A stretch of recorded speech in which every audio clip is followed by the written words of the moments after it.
I am back. It's the final reading of Who Dares Enter the Funhouse of Fear, Joyland by Stephen King. Wow.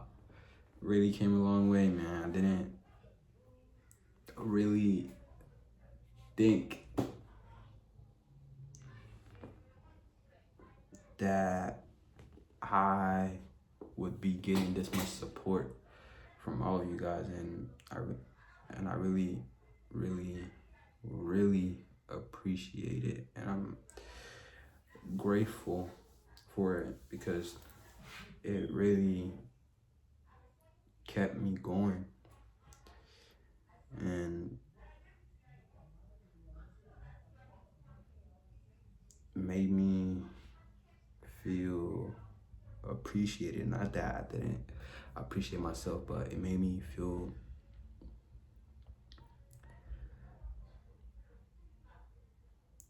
valued in a way, because I feel like I feel like I got a little, community that supports me, a little community in the virtual world that supports me and want to see me continue to work on myself and just improve, which I'm really grateful for and I really appreciate. So I want to thank you for all the support and love from the bottom of my heart.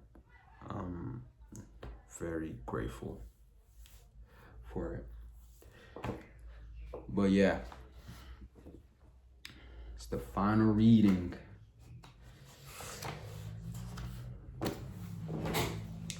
So I left off where we finally found out who the killer was. And the killer was none other than the charming Lane Hardy. But anyway, I don't think the camera can really see me that well, but we'll keep it pushing. Maybe in the glove compartment. You have to call the police, Dev. I have to get back to Mike. If they arrest me for leaving the scene or something, or for murder, nobody's going to arrest you, Annie. You saved my life. Nobody's going to arrest you, Annie. You saved my life. I was pawing through the glove compartment as I talked. There was an owner's manual, piles of gasoline, credit card receipts, Rolaids, a bag of M&Ms, even a Jehovah's Witnesses pamphlet asking if I knew where I was going to spend the afterlife, but no pen or pencil. You can't wait in a situation like that. That's what I was always told. Her words came in chunks because her teeth were chattering. Just aim and squeeze before you can, second guess yourself. It was supposed to go between his eyes, but the wind, the wind. She shot out a hand and gripped my shoulder hard enough to hurt. Her eyes were huge. Oh yeah, I forgot to put that. Lane Hardy's dead. Yeah, he's dead. Did I hit you too, Dev? There's a gash in your forehead and blood on your shirt. You didn't hit me. He pistol whipped me a little, that's all. Annie, there's nothing here to write with, but there was a ballpoint at the very back of the glove compartment, printed on the barrel, faded but still legible, was "Let's go Kroger." I won't say that pen saved Annie and Mike Ross serious police trouble, but I know it saved them a lot of questions about what had brought Annie to Joyland on such a dark and stormy night. I passed her the pen and the business card from my wallet, blank side up. Earlier, sitting in my car and terribly afraid that my failure to buy a new battery was going to get Annie and Mike killed, I thought I could go back to the house and call and call her, but I didn't have her number. Now I told her to write it down, and below the number, write call if changes, if call if plans change. While she did, I started the van's engine and turned the heater on full blast. She returned the card. I tucked it into my wallet, shoved the wallet back into my pocket, and tossed the pen into the glove compartment. I took her arms and kissed her cold cheek. Her trembling didn't stop, but it eased. You saved my life, I said. Now let's make sure nothing happens to you or Mike, because you did. Listen very carefully. She listened. 6 days later, Indian summer Indian summer came back to Heaven's Bay for a brief final fling. It was perfect weather for a noon meal at the end of the Ross Boardwalk. Only we couldn't go there. Newsmen and photographers had it staked out. They could do that because, unlike the 2 acres surrounding the big Victorian, the beach was public property. The story of how Annie had taken out Lane Hardy, known then and forever after the Carney killer, with one shot had gone nationwide. Not that the stories were bad, quite the opposite. The Wilmington paper had led with daughter of evangelist Buddy Ross bags Carney killer. The New York Post was more su- su- succinct. It's succinct. How do you even say that word? Succinct? More succinct. Succinct. Succinct. Oh, how do you say that word, bro? Describe this. Succinct. Succinct. How what? Succinct. Succinct. Succinct. Succinct. Succinct. Succinct. Succinct. Succinct. Succinct. Succinct. Oh, succinct. Succinct. Succinct. Describe something, usually speech or writing, usually include without. Okay.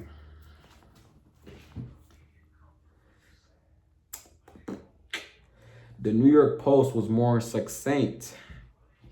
Hero mom. It helped that there were file photos from Annie's salad days where she looked not just gorgeous but smoking hot. Inside View, the most popular of the supermarket tabloids back then, put out an extra edition. They had unearthed a photo of Annie at 17, taken after a shooting competition at Camp Perry, clad in tight jeans and an NRA t-shirt and cowboy boots. She was standing with an antique Purdy shotgun broken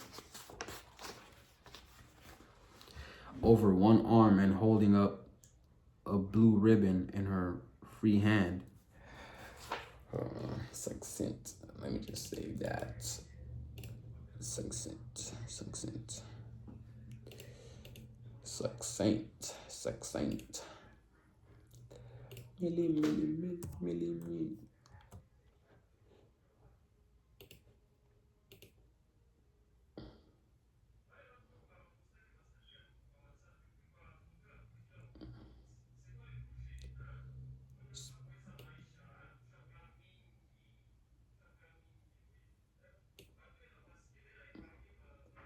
It's like urgent. It's like an urgent word. It means referred. Get straight to the point. Kind of.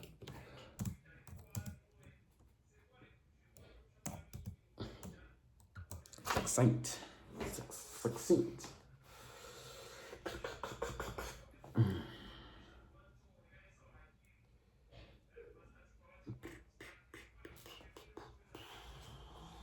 One arm holding up a blue ribbon in her free hand.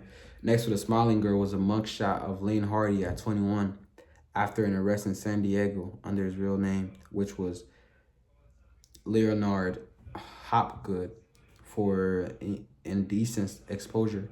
The two pics made a terrific contrast. The headline, Beauty and the Beast. Being a minor hero myself, I got some mention in the North Carolina papers, but in the tabloids, I was hardly mentioned. Not sexy enough, I guess. Mike thought having a hero mom was cool. Annie loathed the whole circus and couldn't wait for the press to move on to the next big thing. She gained all the newspaper coverage she wanted in the days when she had been the holy man's wild child, famous for dancing on the bars in various Greenwich Village dives. So she gave no interviews, and we had our farewell picnic in the kitchen. There were actually five of us was Mike's because Milo was under the table hoping for scraps, and Jesus on the face of Mike's kite was propped in the extra chair. Their bags were in the hall. When the meal was done, I would drive them to Wilmington International, a private jet laid on by Body Ross Ministries Inc. would fly them back to Chicago and out of my life. The Heavens Bay Police Department, not to mention the North Carolina State Police, and maybe even the FBI, would undoubtedly have more questions for her, and she'd probably be back at some point to testify before a grand jury. But she'd be fine. She was the hero mom, and thanks to that promotional pen from Kroger's in the back of the van's glove compartment, there would never be a photo of Mike in the post below a headline reading "Psychic Savior." Our story was simple, and Mike played no part in it. I had gotten interest in the murder of Linda Gray because of the legend that her ghost haunted the JOYLAND Funhouse. I had enlisted the help of my research-minded friend and summer co-worker Aaron Cook. The photographs of Linda Gray and her killer had reminded me of someone, but it wasn't until after Mike's day at JOYLAND that the penny dropped. Before I could call the police, Lane Hardy had called me, threatening to kill Annie and Mike if I didn't come to JOYLAND on the double. So much truth and only one little lie. I had Annie's phone number, so I could call her if plans for Mike's visit to the park changed. I had produced the card for the lead detective, who barely glanced at it. I said I called Annie from Miss Shaplaw's before leaving for JOYLAND, telling her to lock her doors, call the cops, and stay put. She did lock the doors, but didn't stay put, nor did she call the police. She was terrified that if Hardy saw blue flashing lights, he'd kill me. So she taken one of the guns from the safe and followed Lane with her headlights off, hoping to surprise him, which she did. Thus, hero mom. How's your father taking all this, Dev? And he asked. Aside from saying he'd come to Chicago and wash your cars for life if you wanted. She laughed, but my father had actually said that. He's fine. I'm heading back to New Hampshire next month. We'll have Thanksgiving together. Fred asked me to stay on until then, help him get the park bind up, and I agreed. I can still use the money. For school? Yeah, I guess I'll go back for the spring semester. Dad's sending me an application. Good. That's where you need to be, not painting rides and replacing light bulbs in an amusement park. You'll really come to see us in Chicago, right? Mike asked before I get too sick. Annie stirred uneasily, but said nothing.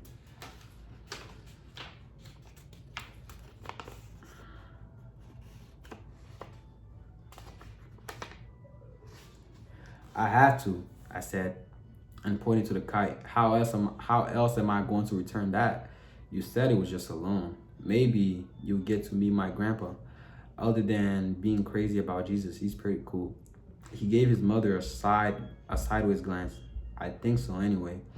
He's got this great electric train set in his basement. I said, your grandfather may not want to see me, Mike. I almost got your mother in a whole peck of trouble. He'll know you didn't mean to. It wasn't your fault that you worked with that guy. Mike's face grew troubled. He put down his sandwich and picked up a napkin and cuffed into it. Mr. Hardy seemed really nice. He took us on the rides. A lot of girls thought he was really nice too, I thought. You never had a vibe about him? Mike shook his head and cuffed some more. No, I liked him, and I thought he liked me. I thought of laying on the Carolina spin, calling Mike a crippled brat. And he put a hand on Mike's wand of a neck and said, some people hide their real faces, hon. Sometimes you can tell when they're wearing masks, but not always. Even people with powerful intuitions can get fooled. I had come for lunch and to take them to the airport and to say goodbye, but I had another reason as well. I want to ask you something, Mike. It's about the ghost who woke you up and told you I was in trouble at the park. Is that okay? Will it upset you? No, but it's not like on TV. There wasn't any white see-through thing floating around and going, woohoo! I just woke up and the ghost was there, sitting on my bed like a real person. I wish you wouldn't talk about this. And he said, maybe it's not upsetting him, but it's sure as hell upsetting me. I just have one more question and then I'll let it go. Fine. She began to clear the table. Tuesday, we had taken Mike to JOYLAND. Not long after midnight on Wednesday morning, Annie had shot Lane Hardy on the Carolina spin, ending his life and saving mine. The next day had been taken up by police interviews and dodging reporters. Then on Thursday afternoon, Fred Dean had come to see me, and his visit had nothing to do with Lane Hardy's death, except I thought it did. Here's what I want to know, Mike. Here's what I want to know, Mike. Was it the girl from the fun house? Was she the one who came and sat on your bed? Mike's eyes went wide. Gosh, no. She's gone. When they go, I don't think they ever come back. It was a guy. In 1991, shortly after his 63rd birthday, my father suffered a fairly serious heart attack. He spent a week in Portsmouth General Hospital and was then sent home with stern warnings about watching his diet, losing 20 pounds, and cutting out the evening cigar. He was one of those rare fellows who actually followed the doctor's orders. And at this writing, he's 85 and except for a bad hip and dimming eyesight, still good to go. In 1973, things were different. According to my new research assistant,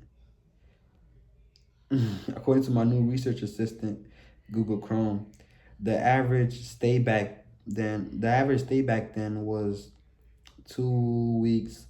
The first in ICU, the second on the cardiac recovery floor. Eddie Parks must have done okay in ICU because while Mike was touring JOYLAND on that Tuesday, Eddie was being moved downstairs. That was when he had the second heart attack. He died in the elevator. Oh my gosh. R.I.P. Eddie. What did he say to you? I asked Mike. That I had to wake up my mom and make her go to the park right away, or a bad man was going to kill you. Had this warning come while I was still on the phone with Lane in Miss Shaplaw's parlor, I couldn't have come much later, or Annie wouldn't have made it in time. I asked, but Mike didn't know. As soon as the ghost went, that was the word Mike used. It didn't disappear, didn't walk out the door or use the window. It just went. He had thumped the intercom beside his bed. When Annie answered his buzz, he started screaming. That's enough, Annie said in a tone that brooked no refusal. She was standing by the sink with her hands on her hips. I don't mind, Mom. Cough, cough. Really? Cough, cough, cough. She's right, I said. It's enough. Did Eddie appear to Mike because I saved the bad temper old geezer's life? It's hard to know anything about the motivations of those who've gone on. Rosie's phrase, the caps always implied by lifted and upturned palms, but I doubt it. His reprieve only lasted a week. After all, he sure didn't spend those last few days in the Caribbean being waited on by topless honeys. But I had come to visit him, and except maybe for Fred Dean, I was the only one who did. I even brought him I even brought him a picture of his ex-wife. Sure, he'd call her a miserable, scolding, backbiting cunt. And maybe she was, but at least I made the effort. In the end, so had he, for whatever reason.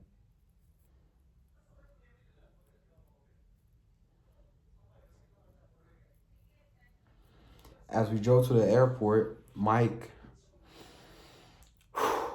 leaned forward from the back seat and said, "You want to know something funny, Dev? He never once called you by name. He just called you the kiddo. I guess he figured I'd know who he meant." I guess so too. Eddie fucking Parks. Those are things those are things that happened once upon a time and long ago in a magical year when oil sold for $11 a barrel. The year I got my damn heart broke. The year I lost my virginity. The year I saved a little girl from choking and a fairly nasty old man from dying of a heart attack. The first one at least. The year a madman almost killed me on a Ferris wheel. The year I wanted to see a ghost and didn't. Although I guess at least one of them saw me. That was also the year I learned to talk a secret language and how to dance the hokey pokey in the dog costume. The year I discovered that there are worse things than losing the girl. The year I was 21 and still a greenie. The world has given me a good life since then. I won't deny it, but sometimes I hate the world anyway. Dick Cheney, that apologist for waterboarding and for too long chief preacher in the holy church of whatever it takes, got a brand new heart while I was writing this. How about that? He lives on. Other people have died. Talented ones like Clarence Clemens, smart ones like Steve Jobs, decent ones like my old friend Tom Kennedy. Mostly, you get used to it. You pretty much have to, as W.H. Auden pointed out. The Reaper takes the ruling and money, the screamingly funny, and those who are very well hung. But that isn't where Auden starts his list. He starts with the innocent young, which brings us to Mike. Wait, who's the audit? Who's Auden again?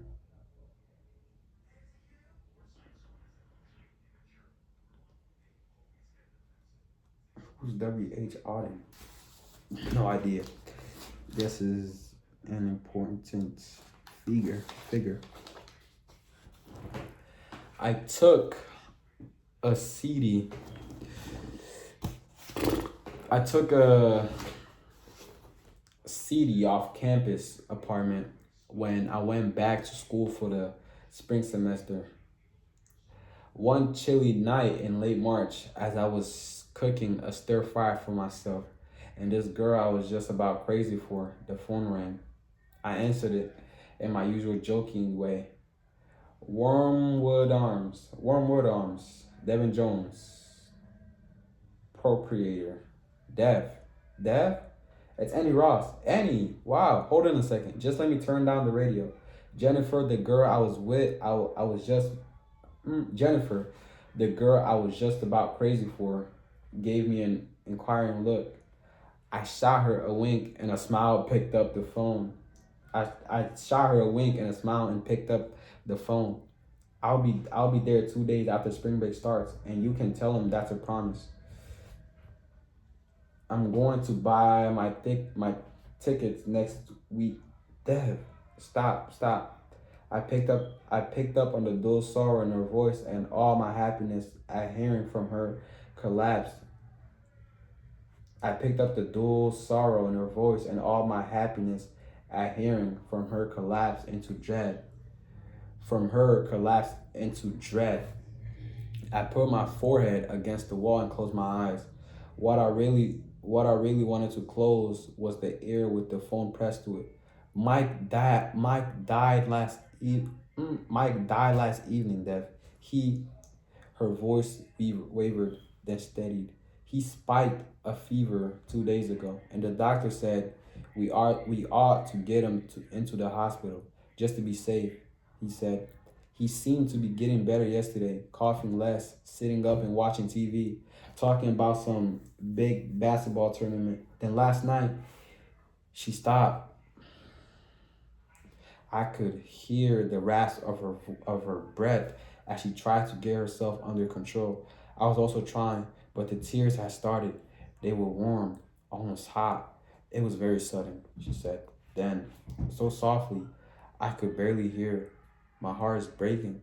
There was a hand on my shoulder, Jennifer's. I covered it with my own.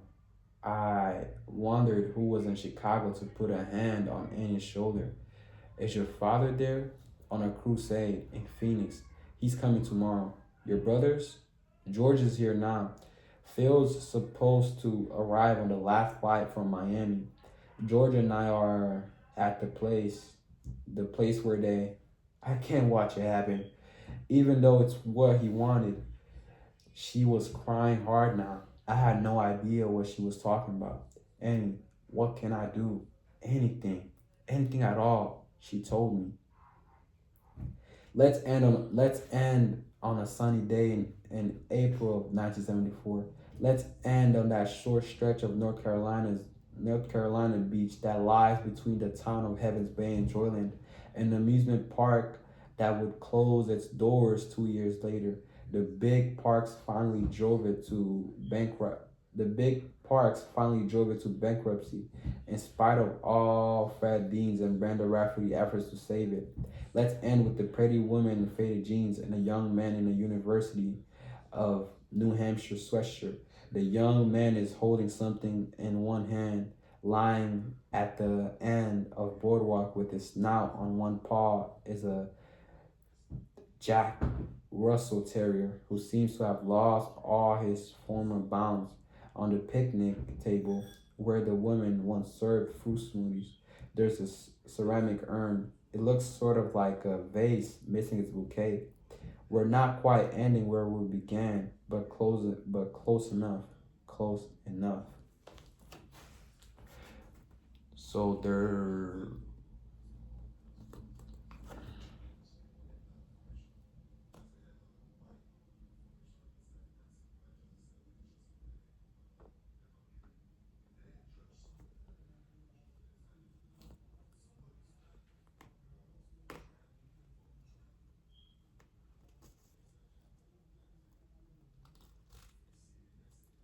throwing Mike's ash on the beach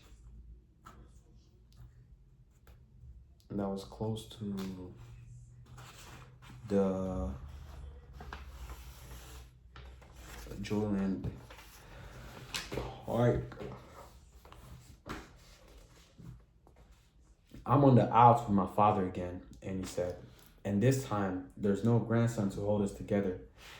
When he got back from his damn crusade and found out that I had Mike crem, cremated, he was furious. She smiled wanly. If he hadn't stayed for that last goddamn revival, he might have talked me out of it. Probably would have. But it's what Mike wanted. A strange request for a kid, isn't it? But yes, he was very clear. And we both know why. Yes, we did. The last good time always comes, and when you see the darkness creeping toward you, You hold on to what was bright and good. You hold on for dear life. Did you even ask your dad to come? Actually, I did. It's what Mike would have wanted. Daddy refused to participate in what he called a pagan ceremony, ceremony, and I'm glad she took my hand. This is for us, Dev, because we were here when he was happy. I raised her hand to my lips, kissed it, gave it a brief squeeze, then let it go. He saved my life as much as you did, you know. If he hadn't woken you up, if he even hesitated, I know. Eddie couldn't have done anything for me without Mike. I don't see ghosts or hear them. Mike was the medium. This is hard, she said. Just so hard to let him go, even the little bit that's left. Are you sure you want to go through with it? Yes, while I still can. She took the urn from the picnic table. Milo raised his head to look at it, then lowered it back to his paw. I don't know if he understood Mike's remains were inside, but he knew Mike was gone, all right. That he knew damn well. I held out the Jesus kite with the back to her. There, as per Mike's instructions, I had taped a small pocket big enough to hold maybe half a cup of fine gray ash. I held it open while Annie tapped the urn. When the pocket was full, she planted the urn in the sand between her feet and held out her hands. I gave her the reel of twine and turned upward, joyland and turned I gave her the reel of twine and turned toward Jordan, where the Carolinas been dominating the horizon. I'm flying, he said that day, lifting his arms over his head. No braces to hold him down then, and none now. I believe that Mike was a lot wiser than his Christ-minded grandfather, wiser than all of us maybe. Was there ever a crippled kid who didn't want to fly, just once? I looked at Annie. She nodded that she was ready. I lifted the kite and let it go. It rose at once on a brisk, chilly, chilly breeze off the ocean. We followed its ascent, ascent with our eyes. You, she said.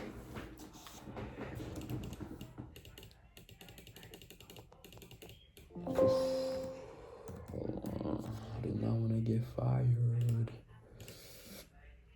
Sorry.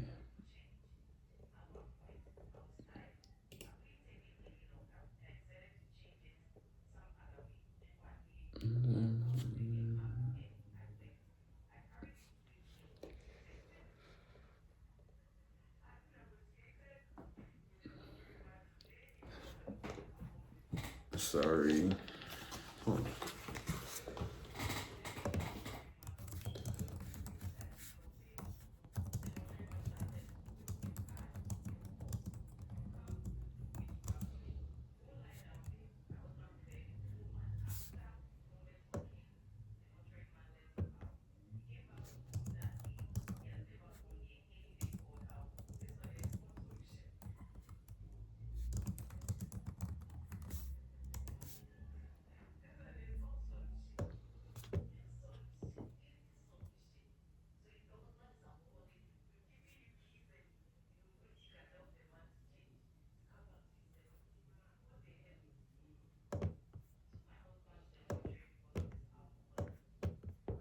Yeah, that's probably not good.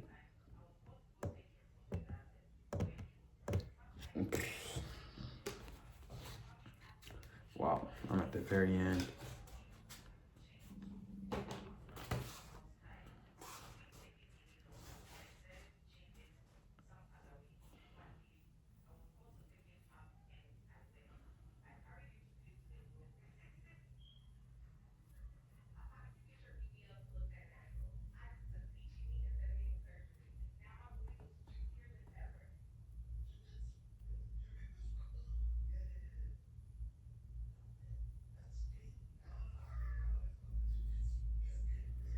You, she said, and held out her hands.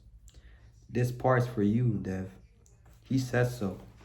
I took the twine, feeling the pull as the kite, now alive, rose above us, nodding back and forth against the blue. Annie picked up the urn and carried it down the sandy slope. I guess she dumped it there at the edge of the screen, at the edge of the ocean. But I was watching the kite, and once I saw the thin gray streamer of ash running away from it, carried into the sky on the breeze, I let the string go free. I watched the untethered kite go up and up and up.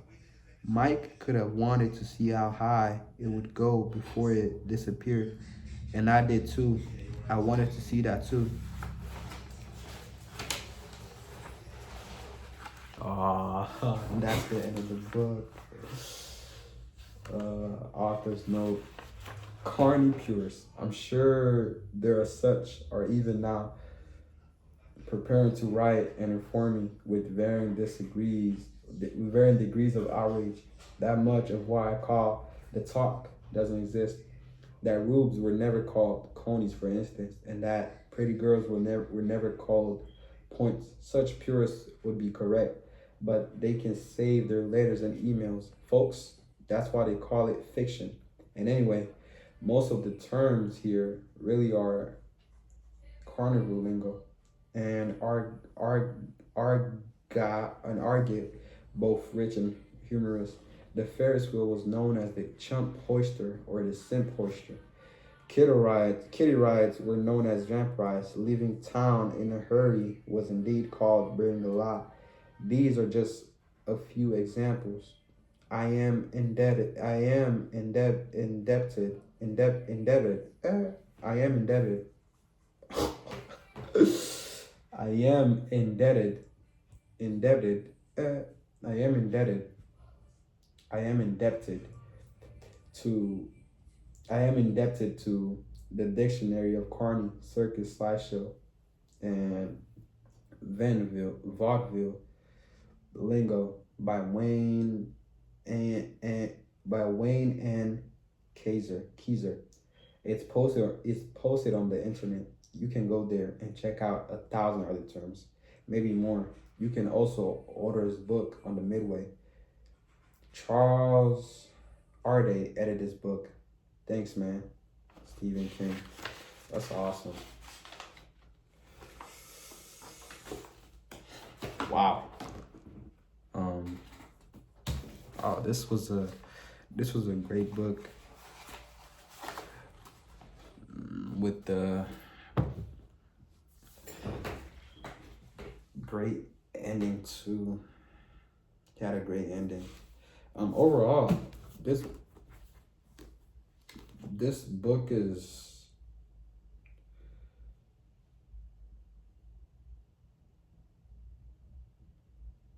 described is in the category of uh a horror book, but I wouldn't really put it in a category. I wouldn't really describe it as a horror book. I would describe it as I guess, mystery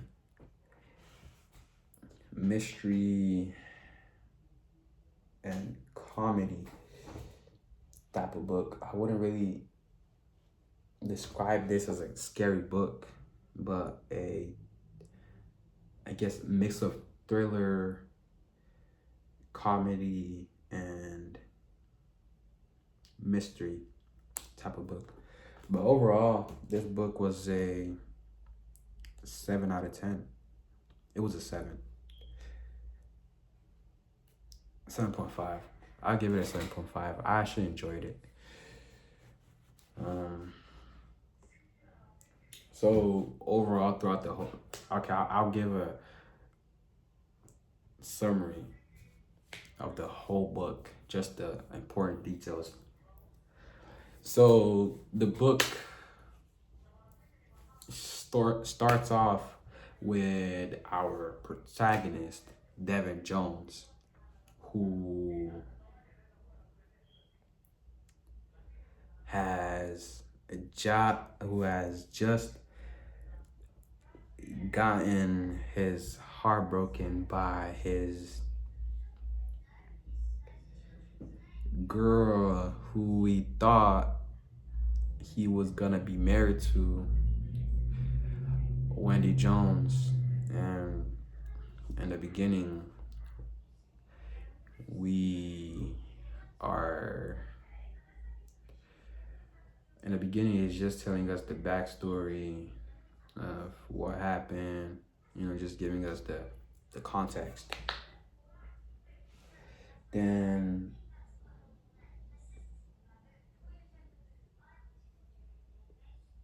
with Devin Jones being in college, starting college. With Devin Jones being on summer break, he needs a summer job. And with him being free, not being on campus, he has nothing to do. So this is where he starts looking for job opportunities. Then this is where he comes across the JOYLAND job. So, hey, he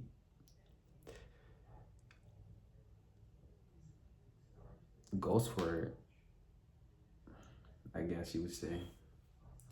He finds it pretty interesting and, and applies. He goes there, gets a call back, and, gets the job. So after getting the job, and training, finishing the training, this is where he meets Tom and Aaron, who eventually become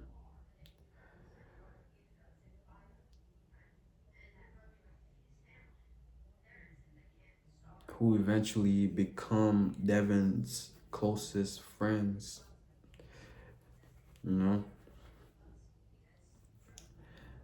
And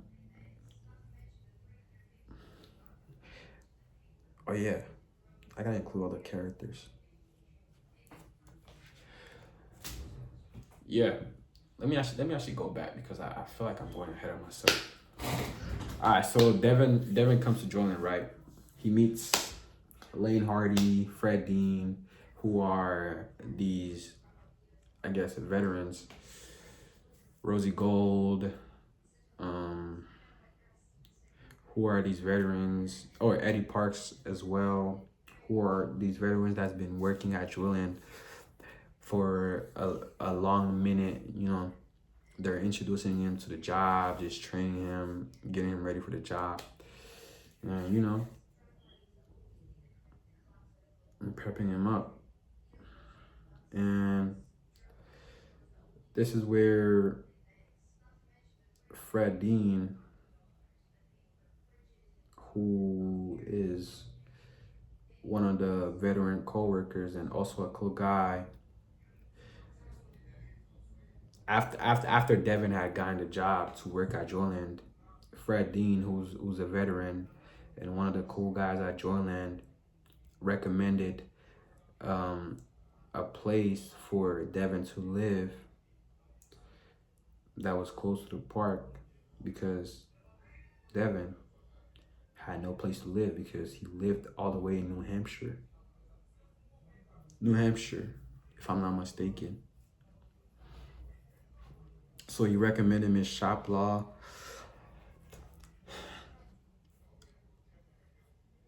as the perfect person to go to.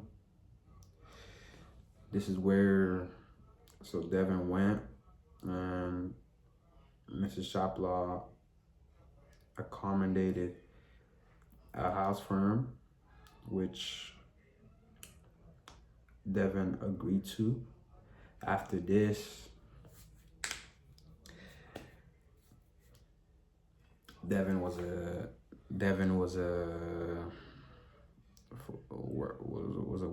full-time worker now, and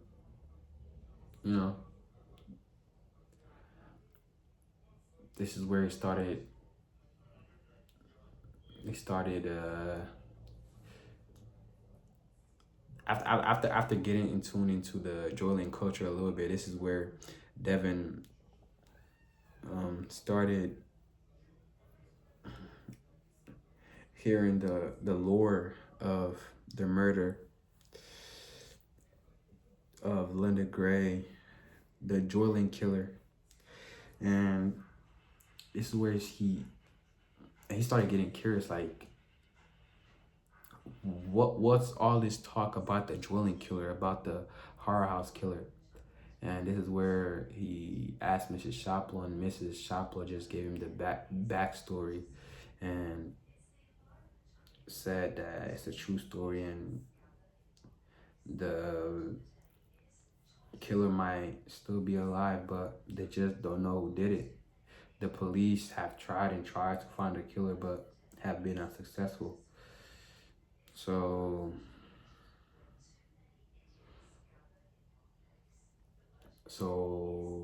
this just sticks in the back of uh, Devin's mind, and but he still continues to work at Joyland. Just enjoying the process. At first he didn't really like the job like that, but the job and the environment grew on him, and with his new best friends, Tom and Aaron, they made the time working at Joyland memorable. So after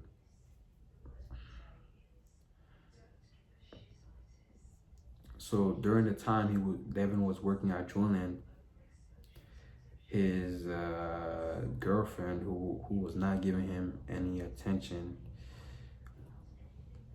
at all, finally wanted to break up with Devin, and finally wanted to break up with Devin. And this because she had found another guy better than Devin. This broke Devin a lot, and it motivated him to keep working at Joyland, I guess, long term now. So Devin is still working. Then after that, and after this,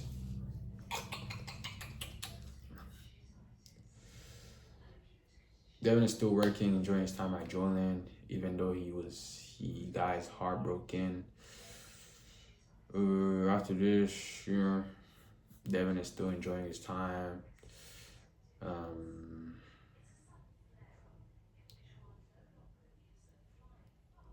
my gosh, it's like all these details just disappear from my mind. Oh my gosh.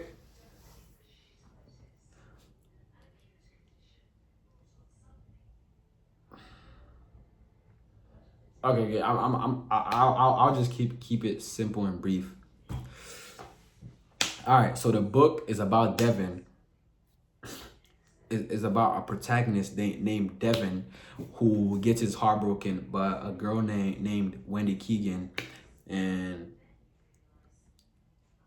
with him being heartbroken, this leads him on a journey to finding himself, and leads him to working at an amusement park called Joyland, where he discovers another version of himself that he was never aware of.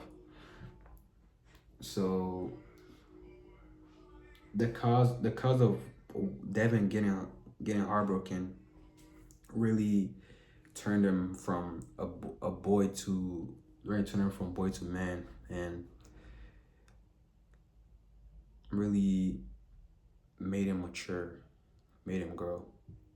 But yeah, you gotta read the book to find out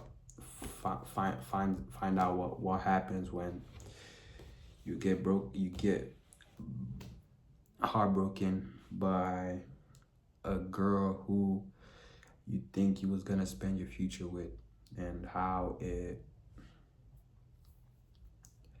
how it builds you, builds you, or have a toll on you. Yeah, that's basically the summary. Oh my gosh, I was talking too much. But yeah, I hope I was making sense because I wanted to give like this long summary, get into details, but then I lost my train of thought because because what I wanted to like summarize was from the stuff that I read like weeks ago, and I don't remember it. To be honest, I don't really remember it like that, but I have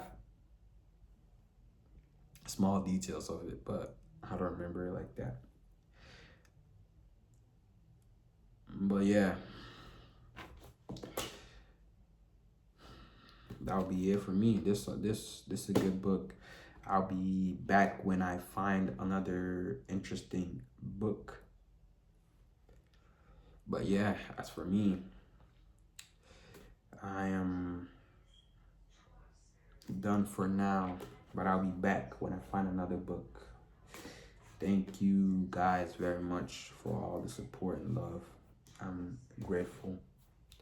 I'll forever be grateful. Thank you.